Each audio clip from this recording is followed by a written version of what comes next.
Boa noite, pessoal. Tudo tranquilo? Estamos aqui na Unicentral, em Campo Verde, dando início a mais um bate-papo que o pessoal da coordenação, da diretoria aí da faculdade e dos cursos de Gestão e Agronegócio do Direito estão organizando. E dentro dessa programação, coube a nós hoje, eu e Gilmar, estamos aqui para convidar vocês para refletirmos um pouco sobre a comercialização dentro do agronegócio, principalmente nesse período, nesse contexto em que se fala tanto em cotação de dólar, bolsa de valores, commodities, um dos setores da economia que não sofreu tanto, né, ou que continuou crescendo, na verdade, dentro de toda essa maluquice que está acontecendo. E aí a gente aproveita para convidar vocês, convidar a comunidade para debater um pouco mais, sobretudo refletir um pouco mais no que é a comercialização no agronegócio, a importância, sobretudo do gestor, né? Já que nós estamos trabalhando no curso, eu trabalhando, Gilmar estudando o curso de gestão em agronegócio,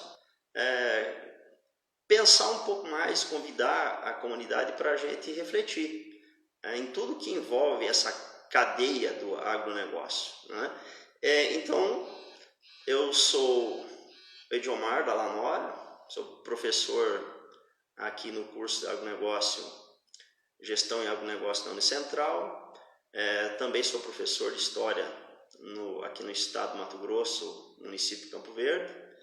E aí me coube a disciplina de administração rural. Aí eu estou com uma turma muito boa, bem heterogênea, né? E enfrentando esse desafio muito rico, por sinal, né? Sobretudo para o meu currículo, já que também sou formado em engenharia agrícola e exerci a profissão de engenheiro agrônomo na prática por pouco tempo e continuei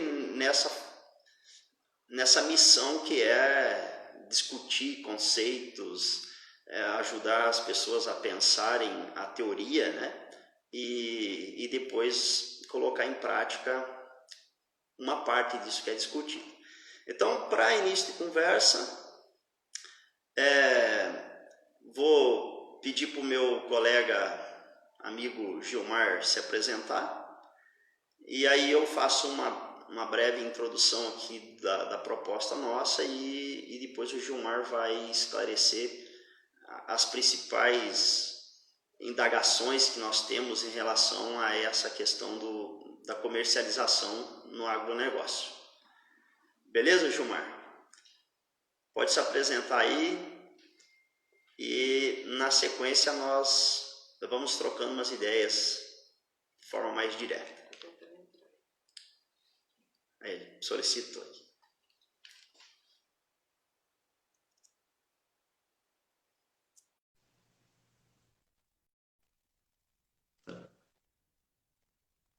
Tranquilo?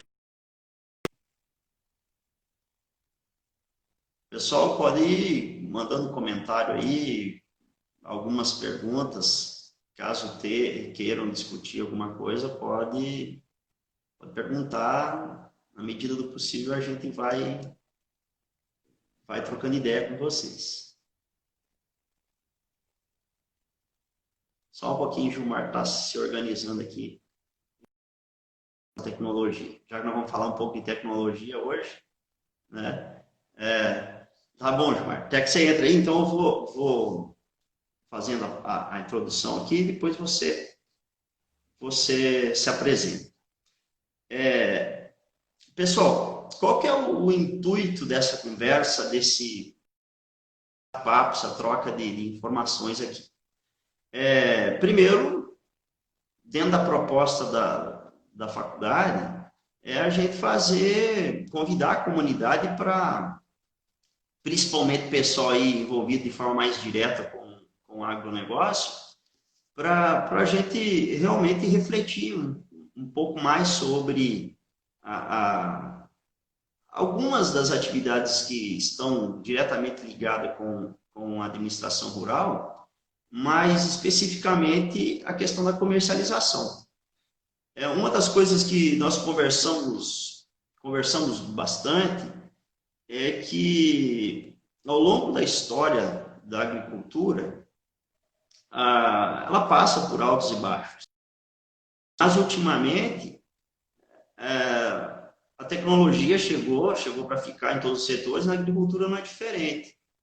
E quando nós olhamos para a empresa rural brasileira, seja ela de grande porte, de médio, pequeno porte, mas de um modo geral nós temos um histórico de empresas com má gestão, né? Podemos dizer assim, por N situações, empresas de cunho familiar que não se preparam para a questão da sucessão, empresas que não se antenam ao crescimento e desenvolvimento tecnológico, né? Mas o principal gargalo que a gente tem analisado aí, sobretudo nas nossas aulas, é aquele que diz o seguinte: o produtor brasileiro, principalmente, ele se preocupa muito com a questão da produção. Isso é fato, né? Basta a gente dar uma olhada aí, acompanhar os produtores, como eu tive o privilégio de trabalhar um tempo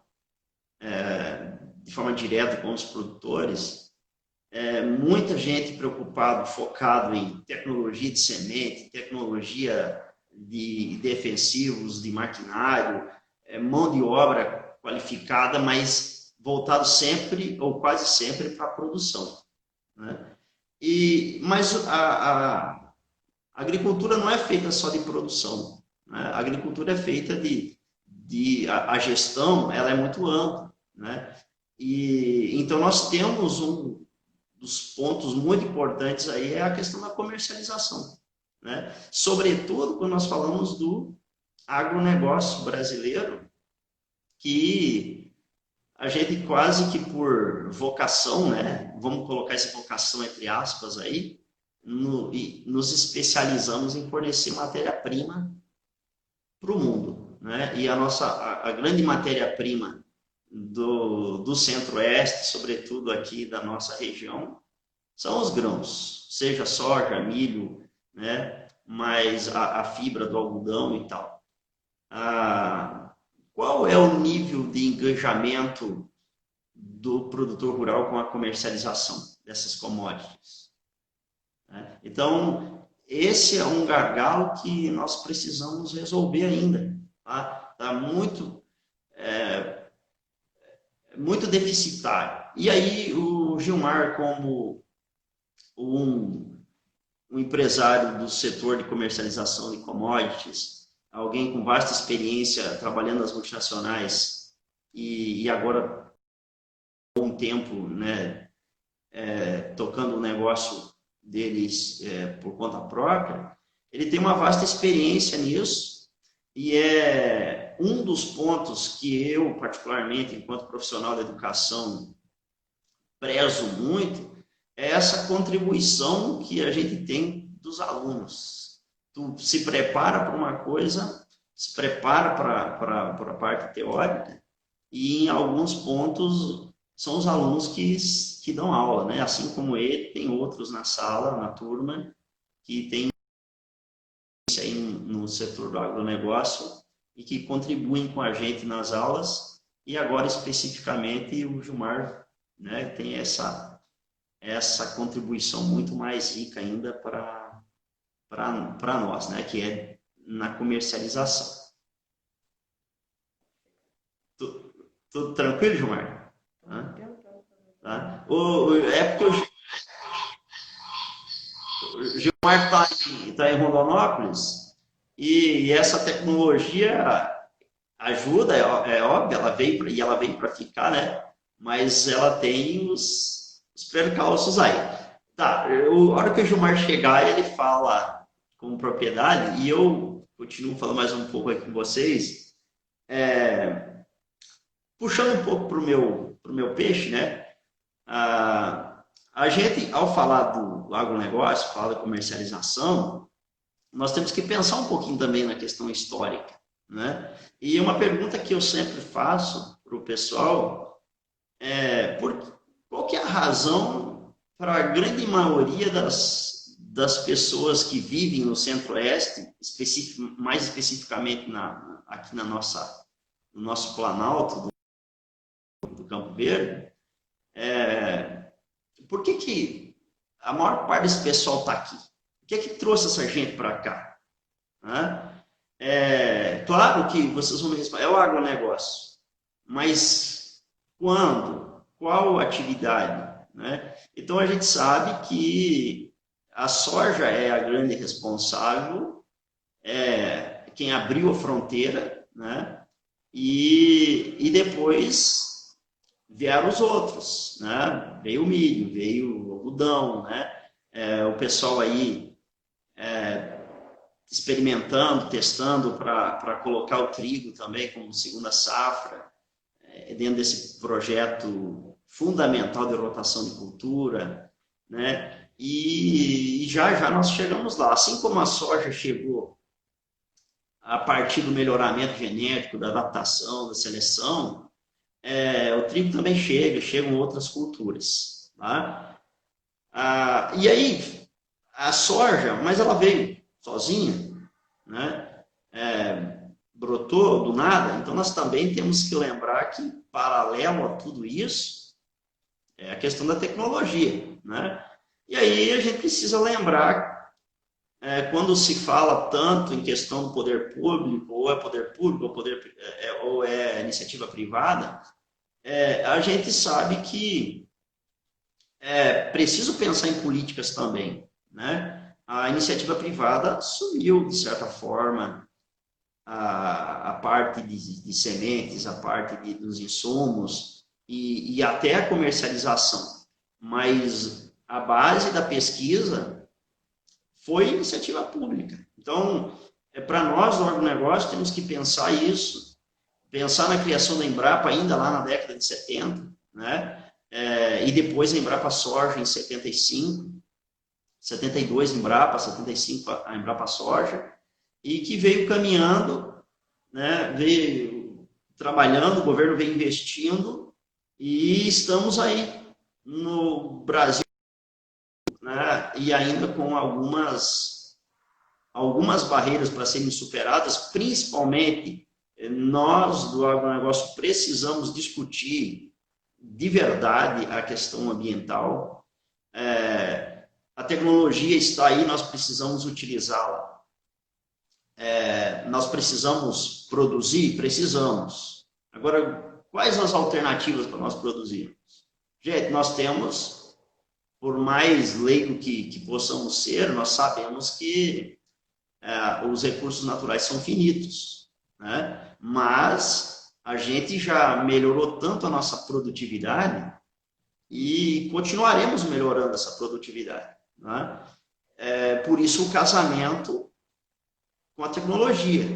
Então nós, na universidade, precisamos pensar, precisamos buscar, usando o método empirista, né, buscar alternativas, formular hipóteses, fazer parcerias com a iniciativa, no caso nós aqui, uma instituição privada, fazer parcerias com a iniciativa pública, o poder público buscar parcerias com a iniciativa privada, para a gente fazer essa troca de conhecimento, de gente com vontade de fazer as coisas, e desenvolvendo tecnologia, para aumentar a produtividade, né?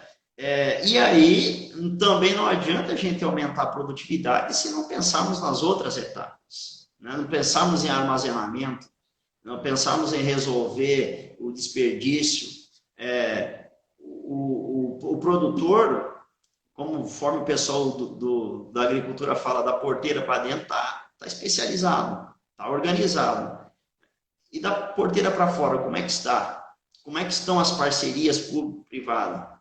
Né? E aí por diante. Então, essas coisas a gente gostaria de discutir, de aprofundar, né? Mas o nosso foco é a questão do comércio. Comercialização, sobretudo, nesse momento de pandemia, né? Os prós e os contras nesse processo. Tá? Conseguiu, João?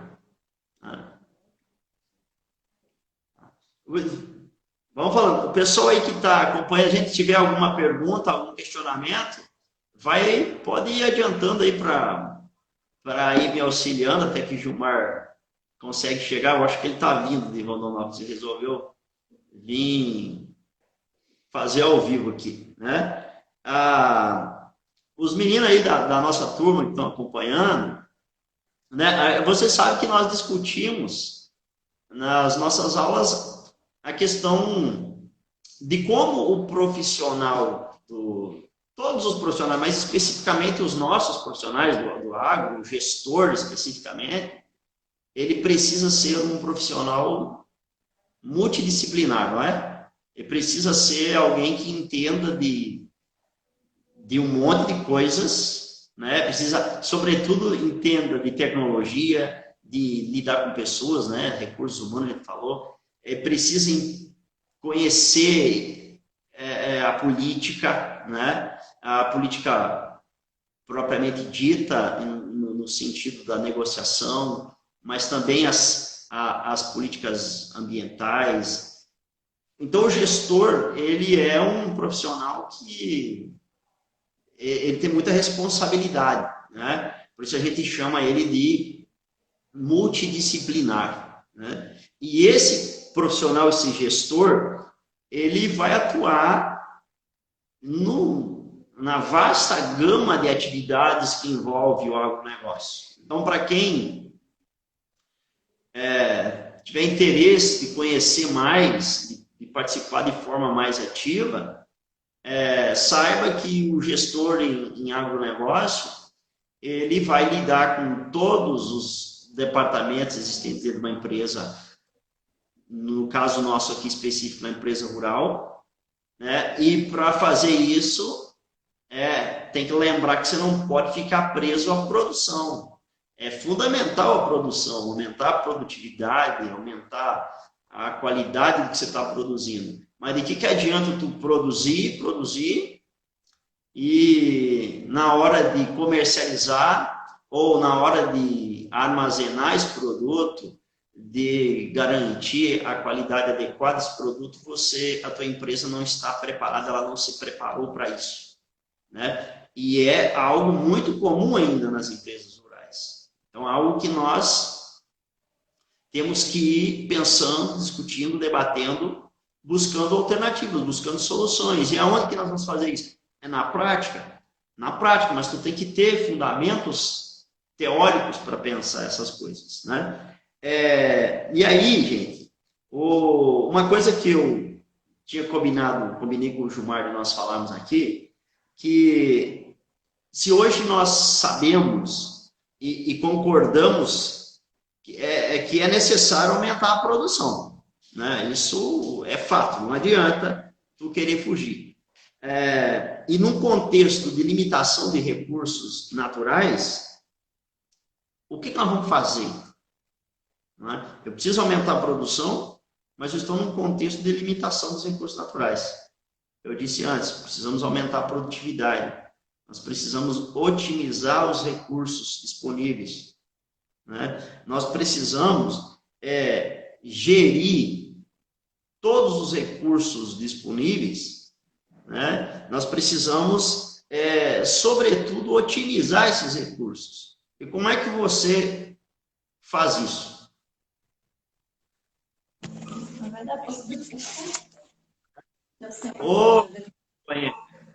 Boa noite, meu amigo. Boa noite. Tá ouvindo bem aí? Esse é o que eu estava falando para você. Você acabou de estacionar em Tom Aquino e para poder facilitar, né? Não pode falar enquanto dirige, né, Gilmar? Pois é, deu um problema técnico no meu celular aí. Tudo bem, Não, pedir desculpa aí para quem está ouvindo aí. tá. Ô, Gilmar, eu vou então só dar uma retomadinha aqui, porque até adiantei que eu ia falar mais para o final, tá? E aí, o foco nosso, pessoal, conforme eu estava dizendo, é a gente entender um pouco mais da complexidade que é a questão da comercialização, né, dentro do agronegócio. E a pessoa que entende disso, que faz isso com bastante propriedade, é o Gilmar, né? E então eu vou passar a palavra para ele apresentar para nós a discussão, principalmente de dados, né, Gilmar? Quando a gente fala em exportação, comercialização de soja, a maior parte da nossa soja é voltada para o mercado externo, né? E aí, quando você fala em exportação, entra a questão do dólar, variação de cotação do dólar e etc. E aí, então, a gente gostaria que você falasse um pouco, se apresentasse primeiro e falasse um pouco desses dados aí em relação aos principais produtos do nosso agro e como é que está essa situação de comercialização, né, sobretudo nesse contexto de pandemia. Então, bem-vindo aí. Ok. Ok. Boa noite a todos. Desculpa a demora aí, mas teve um probleminha. Eu vou me apresentar primeiro, Gilmar Meneghetti, meu nome. Sou aluno do primeiro ano de agronegócio da Unicentral, uma faculdade aí que todos devem conhecer e todos devem estudar pela qualidade. Estou muito contente, primeiro semestre, e uma novidade, eu acho que por termos aí uma pandemia que iniciou e deu sufoco em todo mundo, para o professor, para o aluno e tal, então posso afirmar aí que nós tivemos muitos desafios e um deles foi esse, né? Todo mundo teve que se reinventar, na verdade, seja nessa área nossa, quanto eu acho que no geral no agronegócio. Eu sou catarinense de origem, são 33 anos no Mato Grosso, de sul a norte, dá para se dizer, do estado, a gente está aí desde 1988, passei praticamente por muitas cidades e vivendo tudo isso no agronegócio. Tivemos dificuldades lá no passado, mas eu acho que essa dificuldade desse ano nos propôs, assim, realmente muita dificuldade, mas eu acho que é um desafio que todo mundo está batalhando, eu, produtor rural, caminhoneiro, acho que, enfim, todos os setores da cadeia. Em relação a mercado, a gente iniciou em janeiro aí, iniciou a safra, e com o início da safra nós iniciamos, vamos dizer assim, a pandemia logo na sequência. Então tivemos, a gente já vinha com o mercado aí vendido de praticamente 50% da soja e eu acredito que no milho estava um número parecido também, 40%, 45%. Com o estouro aí da pandemia, a gente notou assim que, notou não, a gente viveu aí um momento de câmbio depreciando muito o real em relação ao dólar. Isso proporcionou também muitos negócios e a gente viu o mercado andar bastante.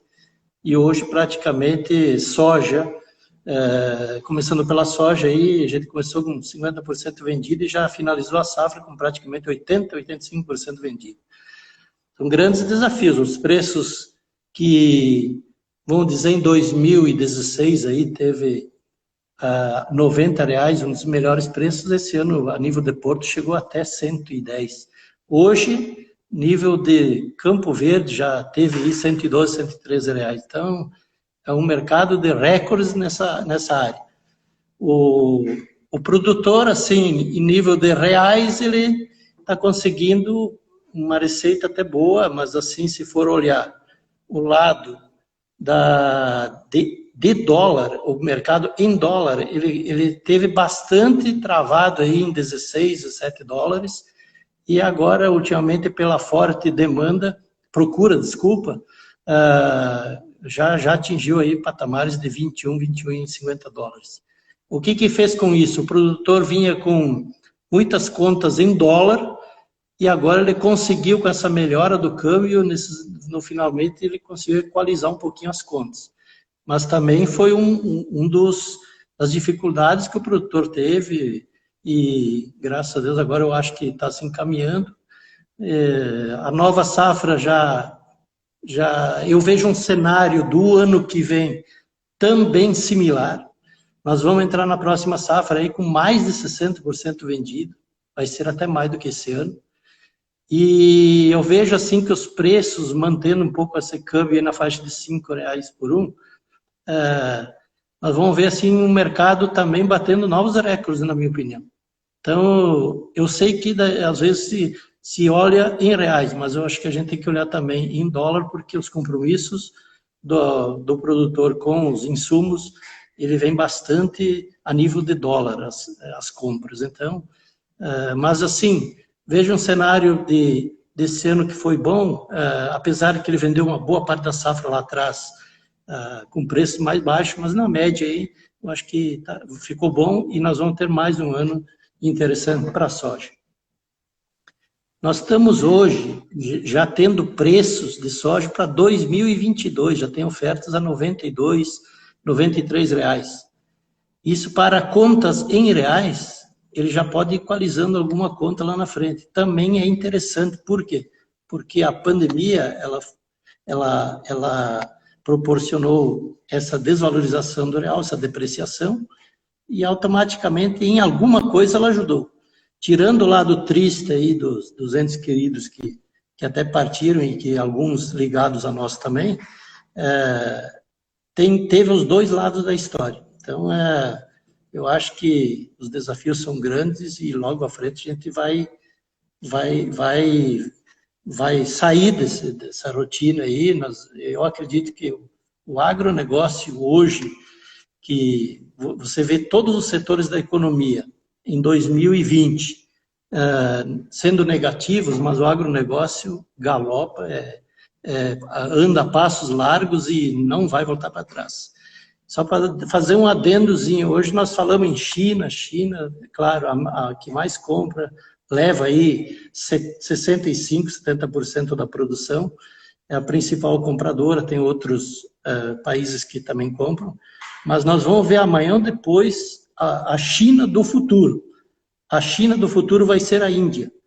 Então, nos próximos 30 anos, nós vamos ver, a Índia está começando a melhorar a qualidade de vida, está começando o pessoal ganhar um pouco mais, é um país com uma população muito imensa, e nós vamos ter aí nos próximos 30 anos o agronegócio fluindo bem, andando, sempre com demanda por alimento. A gente sempre costuma dizer que uma guerra, ela não se ganha com armas, ela se ganha com alimento. Se você não tem alimento, não adianta ter arma. Então, o Brasil é a bola da vez, e vai ser por muito tempo. Nós temos áreas imensas em que nós estamos preservando o meio ambiente, todo mundo tem essa preocupação, eu acho que é legal isso, tem que ter produção, e tem que ter também o cuidado com o meio ambiente, porque os nossos filhos, netos e bisnetos vão querer viver amanhã depois, né? Vão querer ter ar aí para respirar.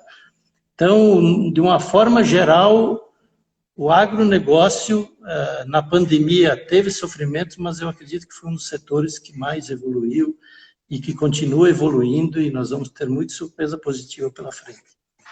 Relacionado a milho, temos um cenário forte de consumo, nós temos a área de carnes, consumo forte, apesar falando uma parte de suinocultura, que a China teve esses problemas teve um problema de febre suína lá e tal, acho que tem uns problemas nessa área. peste, né, suína, e travou um pouco, mas a tendência é evoluir. O produtor brasileiro também nessa área de suínos teve um pouco de dificuldade devido a custos e tal, então hoje está começando a melhorar. O milho, em relação, vai ter um forte consumo de etanol no estado. Hoje 20% 18% a 20% do etanol de produção de milho no estado vai para o etanol. Eu passei esses dias aqui em Sorriso, na região ali, Lucas do Rio Verde, Nova Mutum, essa região aí são várias grandes usinas aí que se instalando, já funcionando a maioria, e algumas que vão ser agora, parece que vão ser inauguradas e vai processar muito milho. Então, vai ter muita demanda por grão. O milho é um deles, e nós, para o produtor, pode ter certeza, hoje já teve negócio aí nesses dias aí de bons valores aí para 2021 já, e chegaram aí a R$36, R$37 aí a saca, que compensa muito e paga a conta tranquilamente e dá o seu lucro. Então, eu vejo assim que tudo que se fala do agronegócio de grãos, você vê que a coisa está fluindo, o consumo está fluindo, e o poder aquisitivo do pessoal vai começar a voltar depois da pandemia, e o negócio vai andar, vai continuar andando forte. E o produtor também, que nem você falou aí, da porteira para dentro, faz um belo trabalho, mas precisa, eu acho que a consultoria aí de vendas e tal, isso é muito importante, sempre dar aquela checada, porque hoje o mercado, ele é de segundos. Eu vou contar a historinha rápida aqui. Em 1988 a 90, eu andava nas fazendas, eu era comprador da Ceval, em Sorriso, na região. Eu andava com um caderno na mão de manhã à noite com preço. Hoje, cara, a oscilação do câmbio é 1 minuto, 1 segundo, 5 segundos, 10 segundos. Você tem que estar ligado o tempo todo. Produtor, ele está ligado lá no serviço dele, mas ele hoje também está bastante ligado ao negócio. E ele entende isso, tanto que a gente pode ver que tem melhorado muito esse nível de venda dele. E o que eu notei muito também ultimamente, e que está amarrando mais o negócio, é que o produtor está vendendo o produto dele em grão. Ele está comprando o insumo, mas numa troca, um barter, que chamam hoje. Então, isso é muito importante, ele está sabendo que o que ele deve é em grão.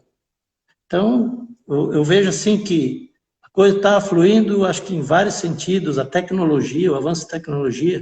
Esse milho aí, eu já ouvi milho aí falando produção, não sei se pode me ajudar aí, mas já está aí perto de 200 sacos por hectare esse ano já. E a tendência é melhorar, né? A soja também, já passou o tempo dos 60 sacos, já está indo para frente. Então, o que nós temos que fazer? Produzir com cuidado e tal, cuidando do meio ambiente, cuidando do restante e da saúde da gente e se apegar a esse negócio. Graças a Deus, estamos nele e a coisa vai fluir, vai melhorar cada vez melhor. Vou dar uns números aqui de produção brasileira, que é um orgulho para nós brasileiros, né? A gente sempre estava atrás dos Estados Unidos e na soja. Então, já esse ano passado, eles tiveram um problema de clima e tal. E eles chegaram a 98 milhões de toneladas, a gente já chegou a mais de 115 milhões. Aí, eles já esse ano, a nossa tendência é 121 milhões de toneladas e eles 113. O ano que vem, nós estamos, a previsão do Brasil é 131 milhões de toneladas e eles 112. Então, nós estamos já avançando, passando de 20 milhões de toneladas praticamente desse pessoal. Deixamos cabra para trás, né? E nós temos muito mais área para produzir.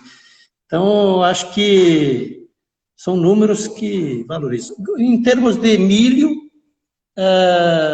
a gente está trabalhando sempre com cenário apertado, e apesar desses consumo alto, a gente está sempre na faixa de 100 milhões, previsão de 2021 chegar a 107 milhões de toneladas. Mas é claro que por trás disso tem que sempre ver clima e tal. Beleza?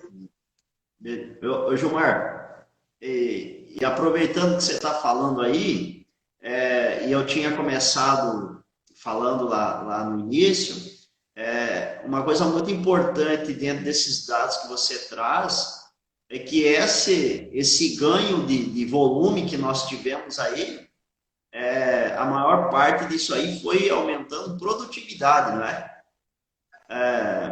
Se a gente leva em consideração que nós temos muita área subutilizada, área que já está aberta e está subutilizada, com pastagens degradadas, com até baixo uso de tecnologia na própria atividade de produção de soja, de milho, quando a gente, que é a nossa intenção, a nossa busca é alcançar produtividade, né, através de conhecimento, de desenvolvimento de tecnologia, então nós temos um longo caminho, mas com esse longo caminho, todo ano, eu acredito que nós vamos produzindo mais, aumentando a produção, mas principalmente com produtividade. E aí eu queria só complementar uma coisa que você disse. Eu tive uma professora na minha graduação, professora Rita de Cássia, que ela dizia que o agro vai mais 200 anos ainda, né? Nós podemos dizer que nós ainda temos mais 200 anos aí por uma grande demanda. E aí tem uma outra curiosidade, que esses dias um colega meu disse assim, um colega meu assim meio adversário do Dejair, né? Mas não estuda aqui com nós, né? Ele falou assim, de que adianta vocês produzir tanto proteína vegetal para boi japonês, porco chinês? Aí a gente continuou a conversa e nós chegamos à conclusão que, é claro que essa conclusão foi de leituras que a gente pesquisou, o crescimento do mercado vegano, né? E aí eu estou lembrando isso porque você falou da Índia. A Índia é um exemplo de consumo de proteína de vegetais, né, de modo geral. E aí, qual é a conclusão? Que até para atender os veganos, nós precisamos produzir soja, milho, né, e feijão, enfim, e vegetais. Então, assim, como a agricultura nossa é importante, como essa atividade que está nos primórdios da civilização, ou seja, o homem só se tornou o que é hoje por causa da agricultura, e aí você saber que se luta todo dia, né? O primeiro objetivo nosso é se manter vivo, para se manter vivo tem que se alimentar. E aí eu chamo a atenção para o tamanho da responsabilidade que nós, aliás, é um privilégio, né? É um privilégio com responsabilidade. Produzir alimento para todo mundo, os que gostam de proteína animal, os que não gostam de proteína animal também precisam da nossa ação, né? Só para complementar essa curiosidade que você falou, envolvendo Índia, e envolvendo a proteína animal, né?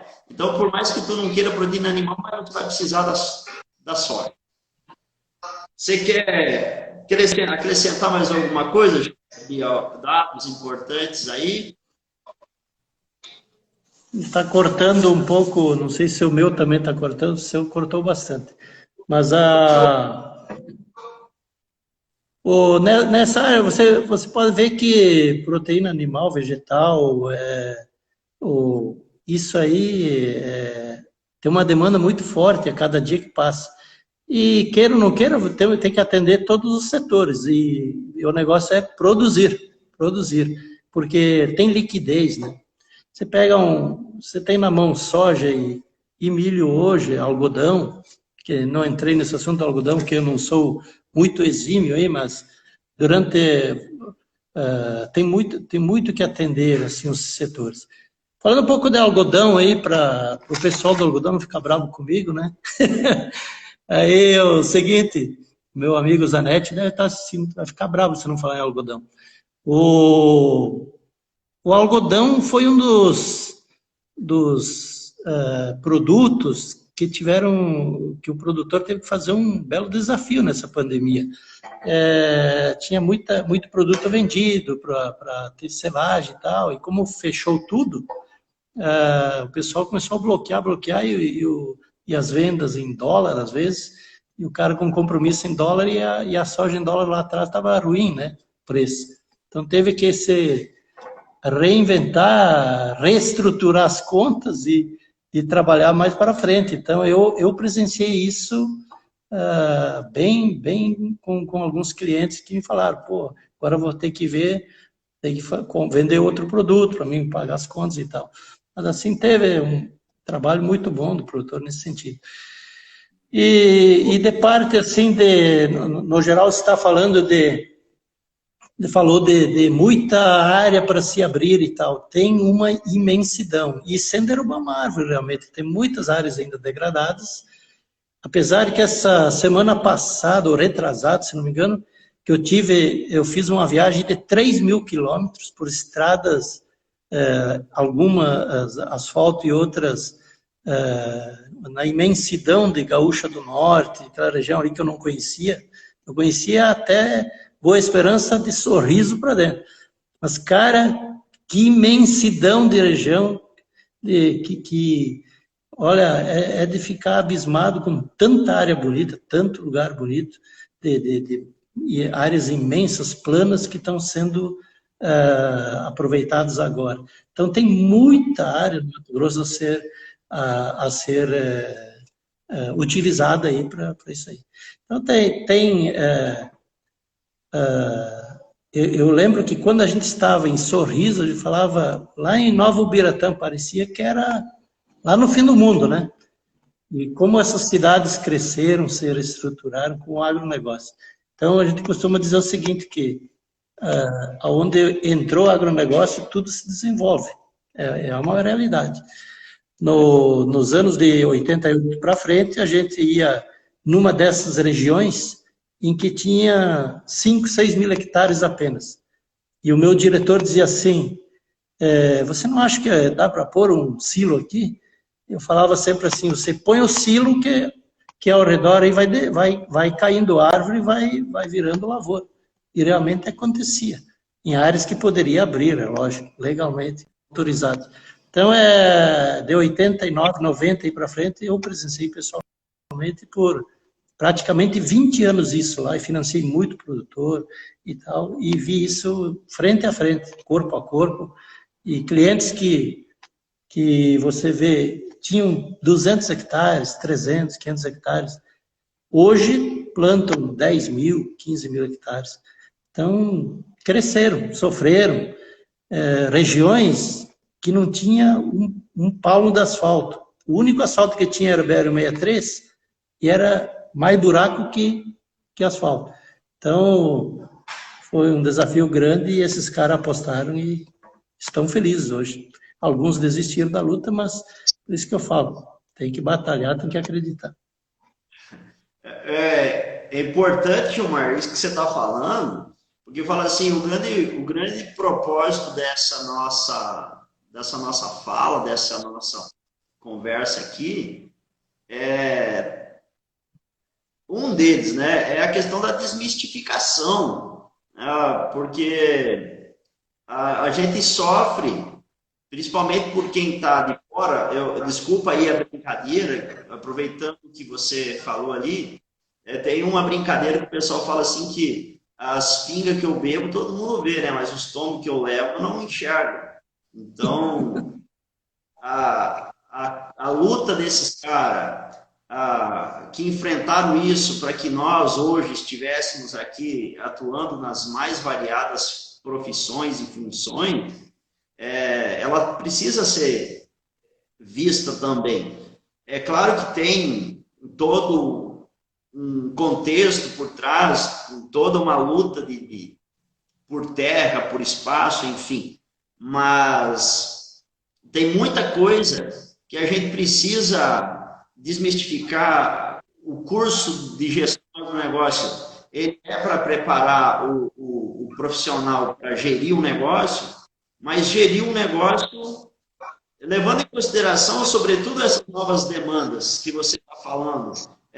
Eu tenho que levar em consideração o meio ambiente, que se eu não tenho um mínimo de saúde ambiental, também nós não vamos sobreviver, não é? Mas, além disso, Gilmar, uma outra coisa que a gente precisa chamar a atenção, e foi meio que involuntário na tua fala aí, mas era esse o propósito do começo da nossa proposta. Porque, qual que é a dificuldade da comercialização, ou como está a comercialização em épocas de pandemia? A gente, o tempo todo, falando em crise, falando em adaptação, e aí eu comecei falando da importância da soja nesse processo de trazer a população para o centro-oeste, para o interior, né? Mas também saber que a gente está num momento que eu até fiz umas anotações aqui para usar como parâmetro, né? Será que nós vamos ter uma nova revolução tecnológica, uma nova revolução industrial, uma nova revolução agrícola? Porque a tecnologia que está demandando para a gente armazenar, para a gente produzir, mas também para se comunicar. Eu gostaria que você comentasse uma coisa que você tinha me falado outro dia em relação às novas estratégias de contato com os clientes no teu setor, de obtenção de informações, a partir daquilo que você já começou ali. Falando assim, você usava um caderno, você tinha um preço, e aí para mim já é uma loucura isso, saber que você usava esse preço ao longo do dia, né? Para mim, você usava ele o mês inteiro, né? E aí agora você está falando que amanhã um preço, daqui a pouco, uma hora depois, pode não ser mais o mesmo preço. Se você não tiver preparado tecnologicamente para isso, equipado tecnologicamente, você acaba perdendo o teu dinheiro, né? Que o trabalho nosso o foco é o lucro, não adianta você querer fugir disso. Então, eu só gostaria que você comentasse um pouco mais essa questão da importância da tecnologia e como ela ficou de forma tão brusca o agronegócio agora, sobretudo na questão da comercialização. Ok. Claro, no passado realmente a coisa evoluiu muito e o negócio evoluiu e evoluiu também a tecnologia. A gente tem, o mercado não é mais de horas e dias e coisas, é segundos. E você tem uma tela de Chicago, que a princípio ainda se vive do mercado de Chicago, e hoje tem vários derivativos aí que você pode utilizar aí no mercado para se proteger. Um hedge aí, de alguma coisa via BMF e tal. Mas hoje é muito dinâmico o mercado. Você tem um câmbio que interfere, você tem Chicago que daqui a pouco está 10, 20 pontos de altas e daqui a pouco está menos 20. Tem um câmbio que em minutos, a semana a gente estava analisando, quanto está o câmbio aí, 1%. Aí você vira as costas, vai no outro lado, começou a cair agora, menos 1%. Então, tudo tem que ser muito cuidadoso e muito ligado a isso. Você tem que estar ligado segundo por segundo. A composição do preço, ela tem várias variáveis, e isso aí, se você não sintonizar, você perde a oportunidade ou deixa do produtor ter a oportunidade que daqui a pouco seria, naquele momento, o melhor preço que ele ia conseguir no ano. Então, isso tem que ser cuidadoso. Eu quero aqui deixar um recado para a turma do agronegócio, ou para quem ainda, jovens que estão ouvindo a live, ou que possivelmente depois de gravado vão ouvir. deixar um recado muito claro. Invista, vá em frente, invista em áreas do agronegócio. A faculdade, hoje, do agronegócio, ela está muito... É algo que tem que trabalhar isso, tem que fazer esses cursos ligados ao agronegócio, a direito, esses cursos que vai te preparar profissionalmente para o futuro. Porque no agronegócio é que nós vamos ter as melhores oportunidades. Não desistam, né? Nós temos que batalhar nisso. Beleza? Mais 50 anos, pelo menos, não é? Então, é isso mesmo, Gilmar. E é aqui, na universidade que nós nos preparamos, nos organizamos para refletir sobre tudo isso, para pensar, para buscar alternativas, né? E sobretudo, com respeito às legislações vigentes, sobretudo legislação ambiental, e aí reforça, o agro vai produzir, mas ele precisa ser assessorado, seja pelo consultor, o técnico, né, a fazenda, a empresa rural, ela precisa se assessorar, seja técnicos da área, seja assessoria jurídica, assessoria comercial, né? Então, é uma cadeia, é um processo intenso, um processo complexo, mas muito gostoso, né? E aí você fala em jovens, sim, todos, né? Principalmente jovens mais maduros como você, como alguns colegas seus, que são orgulho para nós, né? E estímulo para mim, para outros colegas professores e para os colegas de sala também. Nós estamos caminhando para o encerramento. Queria saber se você tem mais algumas considerações para fazer, senão a gente pode fazer as considerações gerais aqui. Quero agradecer aí aos ouvintes, todo o pessoal, de uma maneira geral, e a oportunidade da Unicentral em nos proporcionar esse desafio, porque para mim foi a primeira live. Tive um probleminha no início para entrar e tal, mas aí tudo certo. A gente sempre tem que vencer essas dificuldades também. Obrigado por tudo, obrigado a você pelo apoio também, pela Juliana, pela Tânia. Então, obrigado por todos aí e um grande abraço aos que ouviram e aos que vão ouvir amanhã depois. Nós que agradecemos, Gilmar. Muito, muito obrigado, então, por você ter se disposto a participar, eu até brinquei um pouco aí com a questão do teu atraso, mas a gente está se organizando desde de manhã, né? Você é sempre pontual com tudo que você faz, pelo menos na parte que eu te conheço, e a gente sabe que a questão dos imprevistos acontece. Também é a minha primeira live. Eu que relutei tanto vinha relutando com a tecnologia, tive que, como disse o nosso querido Zagallo, né, tive que engoli-la. E agradecer o pessoal da faculdade, a nossa querida Juliana, a professora Tânia, o Douglas. Eu queria fazer um agradecimento especial ao rapaz que me ajudou muito aqui na Unicentral e infelizmente não está aqui trabalhando com a gente, que é o Oswaldo, né? O Oswaldo foi muito camarada comigo, né? E aprendi bastante, consegui utilizar a parte da tecnologia graças a ele. Agradecer aos colegas de sala aí que participaram, especialmente meu amigo Márcio Ribeiro, lá de Marialva, que há um tempo eu não falo, eu não consigo responder ele aqui, né? E enfim, a todos que participaram, deixar um convite aqui para o pessoal vir conhecer a Unicentral. A gente está fazendo de tudo, se adaptando, se estruturando.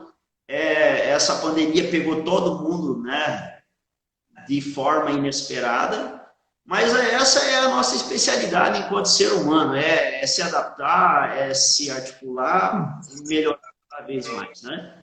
Então, agradecer a todos pela participação e convidá-los, quem está assistindo e não faz parte da nossa universidade, venha para cá fazer gestão em agronegócio, fazer direito, mas também agora vai começar a ser ofertado algumas especializações, como especialização em gestão pública, é um curso que eu gostaria de fazer, MBA em gestão de pessoas com ênfase em licença, em liderança e coach, né? Esse inglês aí vai ter que melhorar.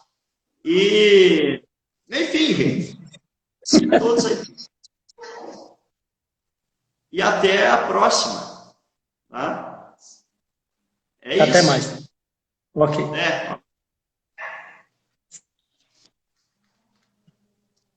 Agora a técnica.